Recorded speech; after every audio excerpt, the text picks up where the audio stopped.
করে ডাক্তার মোক্তার যেভাবে quality develop হয়েছে সেভাবে যদি মোরালিটি আমার দেশে ডেভেলপ করত, একটা সুখী সমৃদ্ধশালী সোনার দেশ তৈরি করার জন্য স্বাধীনতার পরে 53 বছর অপেক্ষা করতে হতো না। ঠিক কিনা বলেন?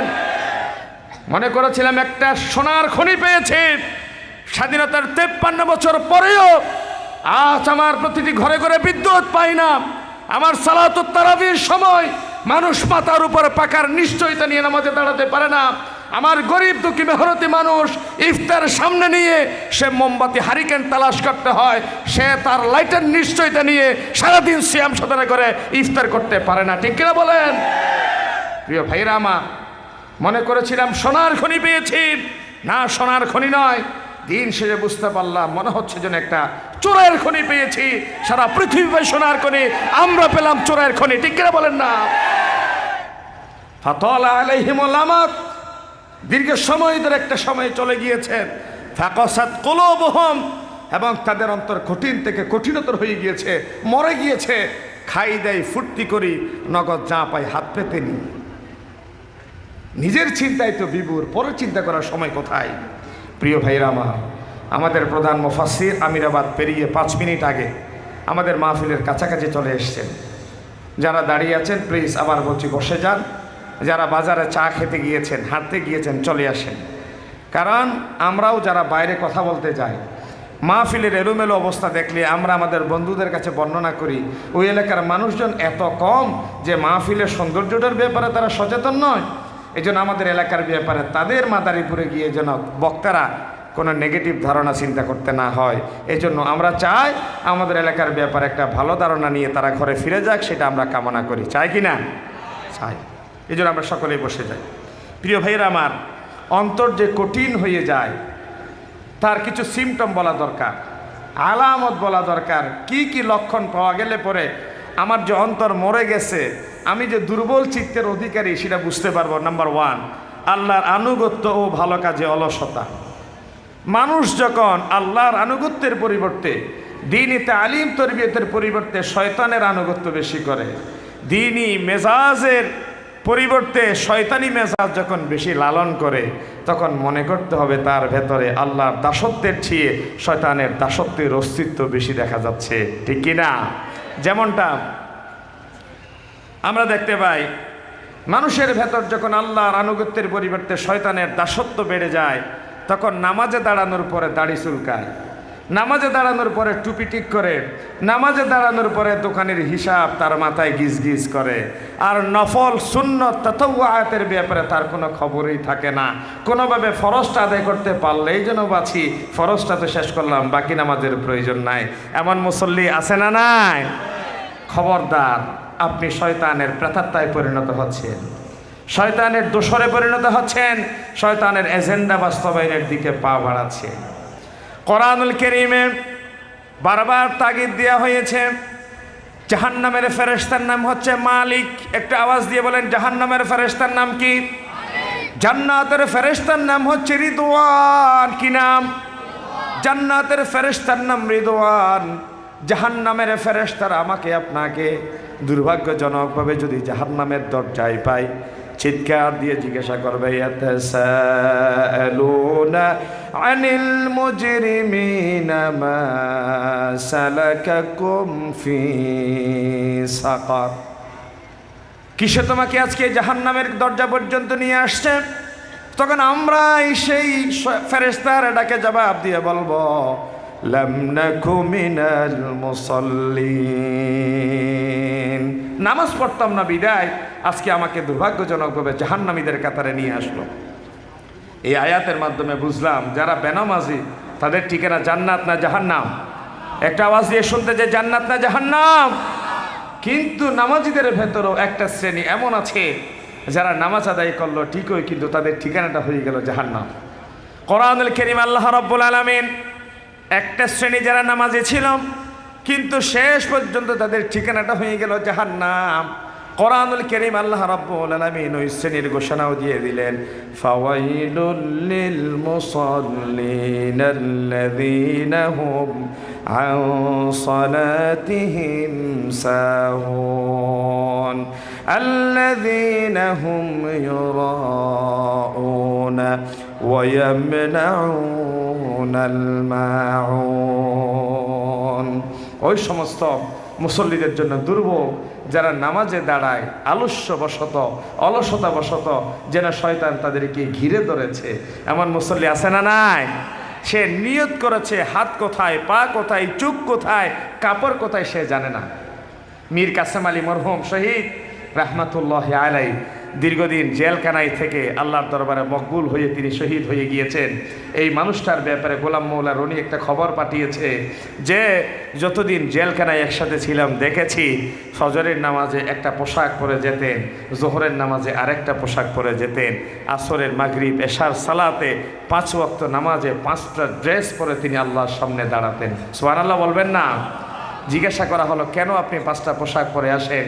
বলো যে আহকামুল হাকিমিন মহামনিবের সামনে আমরা দাঁড়াচ্ছি, যার হাতে আমাদের হায়াত, যার হাতে মওতের ফয়সালা, যিনি আমাদের রিজিকের নিয়ন্ত্রক, সেই আহকামুল হাকিমিনের সামনে দাঁড়াবো, ছেঁড়া ফাটা অর্ধেক পুরনো কাপড় পরে যাব, এটা তো আমার বিবেক সায় দেয় না, এটা তো আমার বিবেক সায় দেয় না।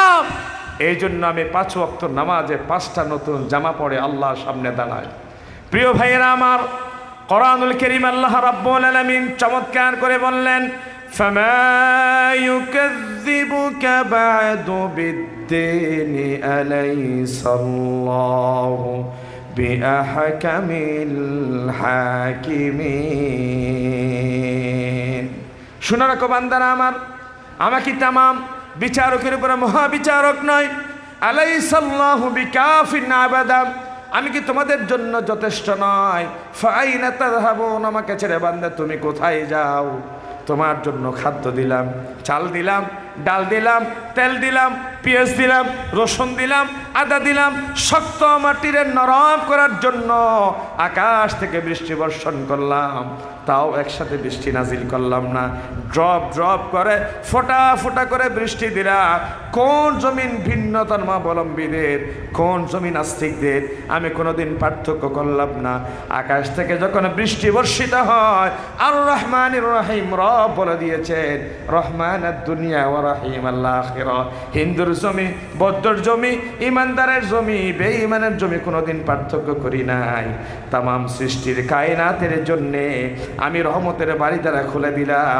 আকাশ থেকে বৃষ্টি পেয়ে জমিন কর্দমাক্ত হয়ে যায়, কৃষকের মুখে হাসি ফোটে, বীজ বপন করে, একটা বীজের ভেতরে পুরো পরিবারের রিজিকের ব্যবস্থা হয়ে যায়।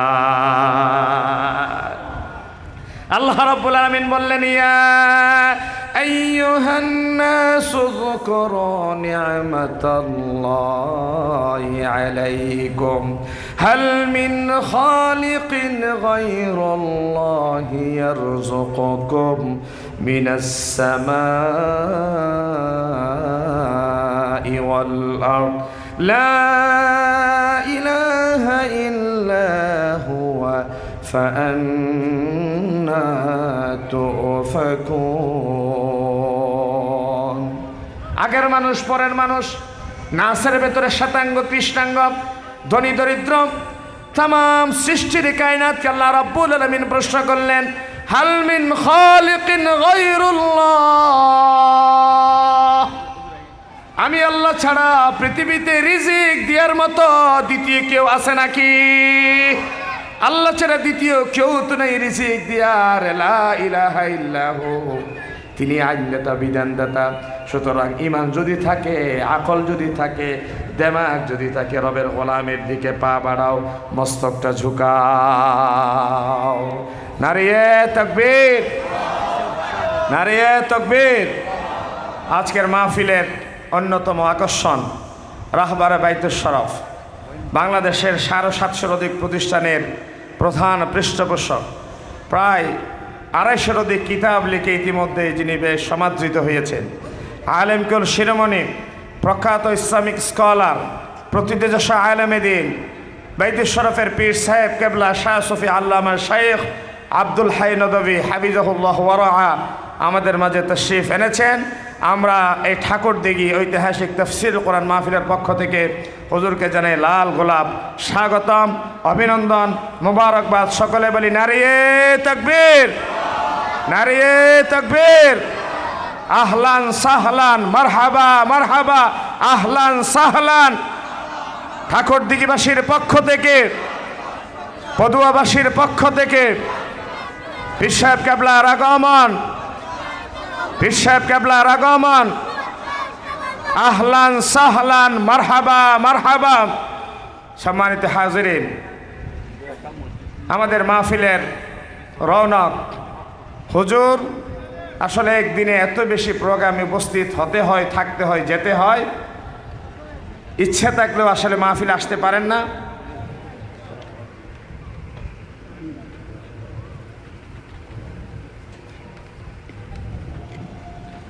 ইচ্ছে থাকলেও আসলে মাহফিলে যথাসময়ে আসাটা একটু কষ্ট হয়ে যায়। এই জন্যে দায়িত্বের খাতিরে আমার প্রিয় লোকমান সাহেব হুজুরকে আমি সহ গিয়েছিলাম, এইভাবে বুঝিয়েছেন, বলে যে হুজুর আপনাকে আমাদের ঠাকুরদিঘি মাহফিল অবশ্যই যেতে হবে এবং এলাকাবাসী আপনার দোয়ার মাধ্যমে এই মাহফিল শেষ করবে।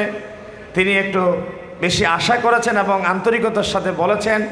এই জন্য অসংখ্য প্রোগ্রামের ভেতরে হুজুর এই মাহফিলে এসে উপস্থিত হয়েছেন। আমি আপনাদের কাছে যে মেসেজটা দিয়ে আলোচনা শুরু করেছিলাম, আমি আর আলোচনা দীর্ঘায়িত করছি না। কত সময় আলোচনা হবে আগামীকাল।